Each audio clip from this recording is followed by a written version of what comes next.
All right, so hey guys, welcome back to this series of videos on traditional versus simplified characters. So in the last couple of videos, we talked about various strategies to go from traditional characters to simplified characters. So in this video, I want to talk a little bit about why I mentioned this, because the video is titled, the original first video is titled Traditional versus Simplified, right? So back to this. I would like to kind of remind everyone that the objective when it comes to Chinese characters is to be able to recognize them, not write them. We want to write them to help with recognition, certainly. So when we're practicing, that actually helps us recognize, right? But it's more important to recognize than it is to write, because everyone just types nowadays, and people, it's not unusual to forget how to write certain characters. And so, as you can see, just from the standpoint of recognizing characters, it's actually not a huge jump to go from traditional to simplified or simplified to traditional, right? They're still Chinese characters. And one interesting thing is that simplified characters aren't actually that simple.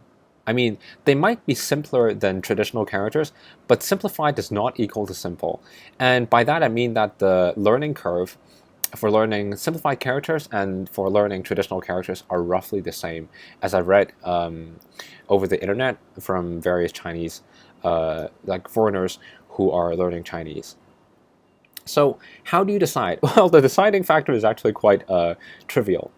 And you simply decide, I think, depending on where you want to be in the future, right? If that's relevant, or which areas you're more interested in. So, excuse me, China and Singapore uses simplified characters, while Hong Kong, Macau, and Taiwan still uses traditional ones, right? So, Cantonese is generally associated with traditional characters just because it's spoken in Hong Kong and Macau. And so my recommendation, if you're learning Cantonese, is to go with traditional characters, because later on you will see materials that are pretty much all in traditional characters if you're getting materials from Hong Kong, right? And so that's it. I hope that's been informative and hopefully a little bit interesting to give you guys a bit of a background information on simplified characters, going from traditional, and some of the strategies involved in simplifying characters.